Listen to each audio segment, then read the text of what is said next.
पत्रकारों से बात करते हुए विनायक राउत ने नारायण राणे पर अपनी बात रखी। उन्होंने कहा कि राजनीति से शिवसेना को खत्म करने की बात करने वालों को खत्म करने की ताकत शिव सैनिकों में है।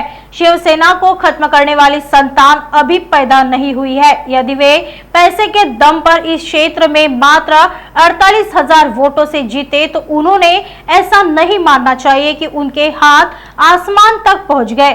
पूर्व केंद्रीय मंत्री नारायण राणे के ठाकरे समूह के नेता विनायक राउत ने आलोचना की है।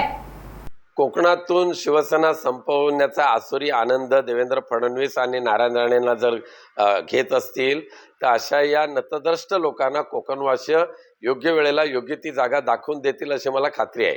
आज ह्या संपूर्ण लोकसभेच्या निवडणुकीमध्ये शेकडो करोड रुपयाचा चुराडा करून लोकांना फसवून जी मतं मिळवलेली आहेत ही फार काळ चालणारी नाही, कारण कोकण आणि शिवसेना यांचं नातं हे अभंग आहे आणि ते कायम राहील हे पुन्हा एकदा दाखवून देऊ येत्या निवडणुकांमध्ये। कोकण हा आमचा परिवार आहे, त्या परिवारापासून आम्ही दूर राहू शकत नाही आहे।